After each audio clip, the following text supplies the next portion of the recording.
Welcome to Cheater Confessions. Let's get started with today's story. If someone had asked me 2 weeks before Susan left for Jamaica, I would have told them my marriage was strong. Susan and I had been married for 7 years. We had our problems like any couple, but nothing serious. We worked, paid our bills, traveled when we could, and trusted each other. Then her friend Chloe announced her bachelorette party in Jamaica at a resort near Montego Bay. Susan brought it up over dinner. "It's 5 days," she said. "Just the girls. Beach, dinners, maybe a boat trip. Nothing crazy." I looked at her. "You're going?" "Of course. Chloe would kill me if I didn't." I nodded. "All right. Just keep your head on straight." She reached across the table and squeezed my hand. "I knew you'd understand." The trip was supposed to start on Thursday. But over the next few days, Susan became unusually protective of her phone. She started carrying it from room to room, even when she went upstairs for a few minutes. I noticed. I didn't accuse her. On Wednesday night, she was packing when I walked into the bedroom. "You sure you have everything?" "Almost." She folded another dress into her suitcase. "What are you wearing that for?" She looked at me and smiled. "The beach?" "That dress isn't exactly beach wear." She laughed. "Maybe there's going to be a party." "That's fine. Just don't do anything you wouldn't do standing in front of me." She stopped folding. "You're not worried?" "About what?" "Jamaica. The girls. Parties." I looked directly at her. "I trust you. But don't confuse trust with permission to cross a line." Her smile disappeared for half a second. "I wouldn't." "Good." The next morning, I drove her to the airport. Before getting out of the car, she kissed me. "I'll call you when we land." "I'll be here." She grabbed her suitcase and walked inside. I watched her disappear through the terminal doors. That afternoon, she called from Jamaica. The resort looked beautiful. She showed me the ocean through the hotel balcony and introduced me to several women from the group. Everything seemed normal. Until that evening, I received a call from a friend of mine who had recently moved to Montego Bay. His name was Trevor Mills. "Justin, I saw something you might want to know." "What?" "I think I saw your wife with someone." I sat up. "Who?" "I don't know. She was talking to a man near the beach club." Then Trevor said something that changed everything. "I've seen that guy around Montego Bay before." I stared at the phone. "Find out who he is." Trevor called me the next morning. "I found out who he is." I was sitting at my desk when he said the name. "Josh Bennett." I wrote it down. "Who is he?" "Local guy. Born here. Works at a beach club near the resort." I paused. "Are you sure it's the same man?" "I'm sure." "How do you know?" "Because I asked around. And there's something else." "What?" "Your wife knows him." That got my attention. "What do you mean she knows him?" "I mean they didn't meet at the resort." I leaned back in my chair. "Tell me everything." Trevor explained that he had seen Susan and Josh together near the beach club the previous evening. They weren't acting like strangers. They spoke comfortably, laughed together, and Susan had hugged him before they separated. Then Trevor told me something worse. Someone who works there said Josh and Susan had met before. "Before Jamaica?" "Yes." I didn't say anything for several seconds. "Can you get me proof?" "I can try." "Don't confront them. Just watch." That afternoon, Trevor sent me a photograph. Susan was standing beside Josh outside the beach club. She was smiling. His hand was resting lightly against her waist. I stared at the picture. Then another one arrived. This time Susan was sitting at a table with Josh while the rest of the Bachelorette group was nowhere around. I called Trevor. "Where are they?" "Still at the beach club." "Are they alone?" "Yes." "Keep watching." A few hours later, Susan called me. "Hey," she said cheerfully. "What are you doing?" "Working." "How's your day?" "Fine. How's Jamaica?" "Perfect." We went to the beach, had lunch, and we're getting ready for dinner. I looked at the photograph still open on my computer. "Sounds good." "You don't sound excited." "I am. I'm just working." She laughed. "You're always working." I almost asked her about Josh. I didn't. Instead, I said, "Enjoy your night." "I love you." "I love you too." We ended the call. 10 minutes later, Trevor called again. "Justin." His voice was different. "What happened?" "They just left together." "Where?" "Josh's apartment." I stood up from my chair. "How long have they been there?" "About 20 minutes. I looked at the clock. "Stay there." "Justin, are you sure?" "Yes." I didn't need to fly to Jamaica. I didn't need to scream at Susan over the phone. I needed facts. Then Trevor sent me one final message. Josh wasn't just some guy Susan met on this trip. They had history. And suddenly, the 5-day trip looked very different. Trevor called me about an hour later. They're still inside. I looked at the clock. Did you see them go in together?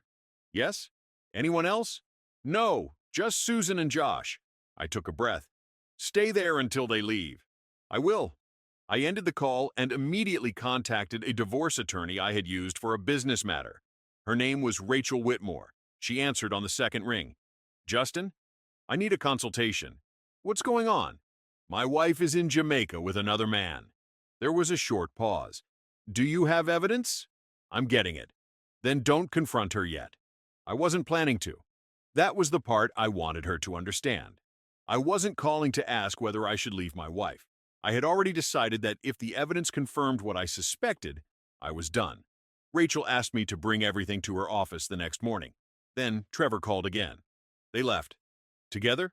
Yes. Where did they go? Back toward the resort. Anything else? They were holding hands. I closed my eyes for a second. Send me everything. A minute later, several photographs appeared. Susan and Josh walking along the beach. Susan holding his hand, Josh kissing her forehead. Then another photograph showed Susan getting into a car with him. That was enough for me, but I still didn't know how they knew each other. Trevor answered that question the next morning. I talked to someone who knows Josh. And? They met about 3 years ago. 3 years? Yes, before you and Susan bought your house. I sat completely still. What were they doing together? Dating, apparently. My grip tightened around the phone. Susan told me she'd never been to Jamaica before. Trevor hesitated. She might not have been here as your wife, but she knew Josh before. That was the detail that bothered me most. This wasn't a stranger she met during a vacation. This was a man from her past, someone she had deliberately never mentioned. I met Rachel that morning and showed her the photographs. She studied each one carefully. Do you want to confront her? Yes? Not yet. I looked at her. Why? Because you're still gathering evidence. Let her finish the trip. Don't give her the opportunity to delete messages, coordinate stories, or move money. That made sense. So I waited. Not because I was uncertain, because I wanted everything documented. That evening, Susan called again. I miss you, she said. I looked at the photographs on my desk. I miss you too, she smiled. I'm having the best time. I'm glad. Then she said something that made me realize just how confident she was that I knew nothing. Josh showed us this amazing place today. I said nothing. She continued talking, and I listened. Because for the first time in 7 years, my wife was lying to my face while I already knew the truth. Susan returned on Monday evening. I was waiting at home when she walked through the front door. She dropped her suitcase and smiled. There's my husband. She hugged me tightly. I hugged her back for a second, then stepped away. How was Jamaica? Amazing. She started pulling souvenirs from her bag. I got you this. It was a small bottle of Jamaican rum. Thanks, she smiled. I knew you'd like it. Then she started telling me about the trip. Chloe had been drinking too much. One of the girls had gotten sunburned. They had spent hours at the beach. Everything sounded ordinary. Then Susan said, We found this great beach club on Saturday. I looked at her. Did you? Yeah. The staff was really friendly. She didn't mention Josh. Not once. I nodded. Sounds nice. She kissed my cheek. I missed this. I didn't answer. The next morning I met Rachel. She had prepared the divorce paperwork and reviewed the evidence I had received from Trevor. There were photographs, witness information, and details about Susan's previous relationship with Josh. Rachel looked at me. You're sure? Yes. Once you file, this gets real. It already is. She nodded and slid the documents across the desk. I signed them. Then I made one more request. I want Susan confronted after she knows the divorce has been filed. That can be arranged. I went home that evening and waited. Susan was sitting on the couch when I walked in. You're late. I had an appointment. With who? My attorney. Her expression changed. What attorney? I placed a folder on the coffee table. Rachel Whitmore. Susan stared at it. Why would you see a divorce attorney? Open it. She hesitated before picking up the folder. The first photograph was Susan standing beside Josh. Her face changed immediately. Justin. I placed another photograph on the table. Susan holding Josh's hand. Then another. Josh kissing her. She stopped breathing for a moment. It's not what you think. I looked at her. Then tell me what it is. She couldn't answer. I put the final photograph in front of her. Susan and Josh leaving his apartment together. Her eyes filled with tears. Justin, I can explain. You met him before Jamaica. She looked at me sharply. How did you know that? That doesn't matter. She lowered her eyes. It was years ago, and you never told me. It didn't mean anything anymore. I leaned forward. You went to Jamaica and found him again. She started crying. It wasn't supposed to happen. I stood up. Maybe not the first time. She looked at me. What does that mean? I placed the divorce papers beside the photographs. It happened more than once. Susan stared at the papers. Then she whispered, You filed? Yes. Her hands began shaking, and for the first time since she came home, she understood that this wasn't a fight she could talk her way out of. Susan stared at the divorce papers for several seconds. You actually filed? Yes. Justin, please. No. She looked up at me. You haven't even heard me. I heard enough in Jamaica. She wiped her face. It was complicated. I almost laughed. Complicated? She nodded. Josh and I knew each other before you and I got together. It was a long time ago. How long? About 4 years. And you dated? Yes. I opened the folder again and pulled out a photograph Trevor had sent me that morning. This was taken Saturday night. Susan stared at it. It showed her and Josh entering a small restaurant away from the resort. We had dinner, she admitted. Then you went back to his apartment. She said nothing. How many times? Her silence answered before she did. Twice. I nodded. Thank you for finally telling the truth. She started crying. I made a terrible mistake. You made a decision. I was drinking. You knew his name before you drank. She looked at me angrily. You don't understand what happened. I understand enough. She stood up. I still love you. I looked directly at her. Then you should have remembered that before you went to his apartment. She lowered her voice. I thought I could come home and everything would be normal. That was never going to happen. She walked toward me. Can we go to counseling? No. Please. 7 years, Justin. 7 years didn't give you the right to betray me. She grabbed my arm. I pulled it away. Don't. She froze. I don't want to fight with you. Neither do I. That's why I'm ending this. She sat back down. For several seconds, the room was silent. Then she asked, What happens now? You move out. Where am I supposed to go? That's your problem. Her face hardened. You're really doing this? I already did. She stared at me with a mixture of anger and disbelief. You're punishing me. No, I'm ending a marriage you already stopped respecting. She stood and walked upstairs. I didn't follow her. An hour later, she came downstairs carrying a suitcase. At the front door, she stopped. Justin, I looked at her. If I had never gone to Jamaica, would you still love me? I answered honestly. I loved the woman I thought I married. She swallowed hard. Then she walked out. I closed the door behind her. I thought that was the end. It wasn't. The next morning, my attorney called. Justin, there's something you need to know. What? Someone contacted my office claiming Susan wants to fight the divorce. I leaned back. Who? Chloe. I was silent. Rachel continued. She says Susan told her something about Josh that you don't know. I drove straight to Rachel's office. What did Chloe tell you? Rachel opened a file. She says Susan didn't randomly run into Josh in Jamaica. I already know they knew each other. This is different. She handed me a written statement. Chloe had admitted that Susan had asked about Josh before the trip. Why? According to Chloe, Susan wanted to know if Josh still worked near Montego Bay. I stared at the page. So Susan planned to meet him. That's what Chloe believes. I called Chloe myself. She answered reluctantly. Justin? Rachel showed me your statement. I didn't want to get involved. You already are. There was silence. Then she said, Susan asked me about Josh 2 weeks before we left. What exactly did she ask? She wanted to know if he was still around. And you knew they had dated? Yes. Why didn't you tell me? Because Susan told me you already knew about him. I shook my head. I didn't. I know that now. I asked her one more question. Did Susan plan the meeting? Chloe hesitated. She told me she wanted to see him while we were there. That changed everything. The affair wasn't some random mistake caused by alcohol and a vacation atmosphere. Susan had gone to Jamaica already knowing she wanted to see Josh. I gave the statement back to Rachel. Add it to the case. We will. That afternoon, Susan called from an unknown number. I answered. Justin, please don't hang up. I'm listening. I didn't plan for this to happen. You planned to see him. Silence. Who told you? Chloe. Susan started crying. She wasn't supposed to tell you. That tells me enough. Josh contacted me first. You asked Chloe about him before the trip. I just wanted to talk. Then why did you spend 2 nights with him? She couldn't answer. I continued. You didn't accidentally find him in Jamaica. You looked for him. I was confused. You were married. She became angry.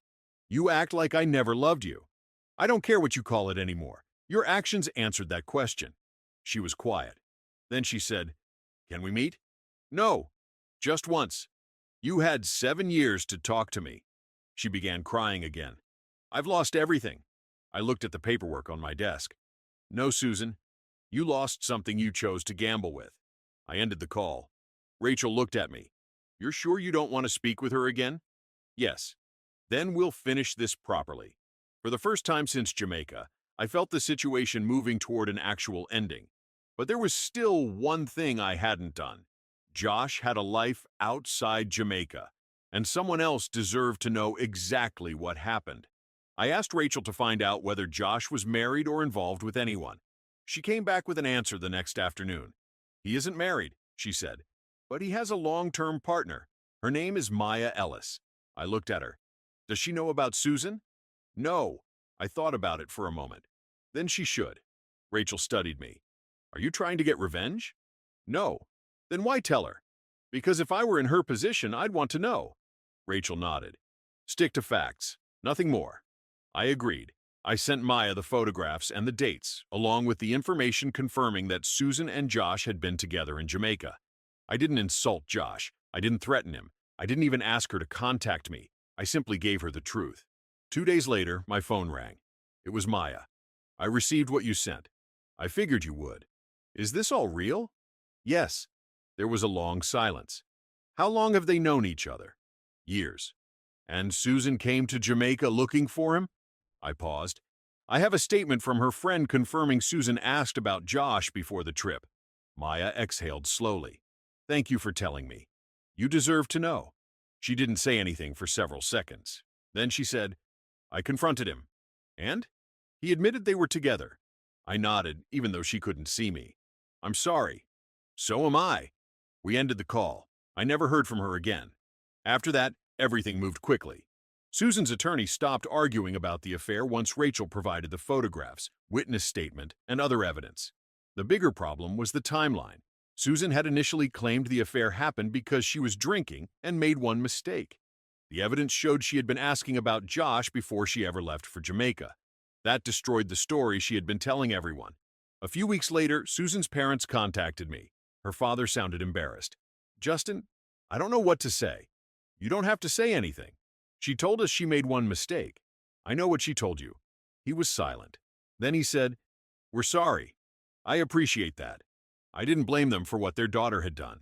6 months after Susan left for Jamaica, our divorce was finalized. There was no dramatic courtroom scene, no last-minute confession, no reconciliation, just signatures and paperwork. When I walked out of the courthouse, Rachel shook my hand. You handled this well. I looked toward the parking lot. I handled it the only way I could. I went home that afternoon, opened the front door, and realized something. For the first time in months, the house was completely quiet, and I didn't mind.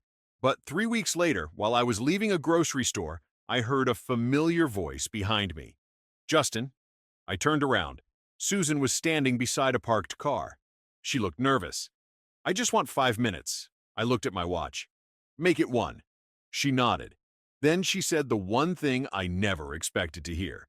I finally understand why you left. I didn't say anything. She took a breath. I kept telling myself Jamaica was a mistake, that I was drunk, that Josh and I had history and I got confused. I watched her carefully. But none of that explains why I looked him up before the trip, she continued, or why I met him twice. No, I said. It doesn't. She nodded.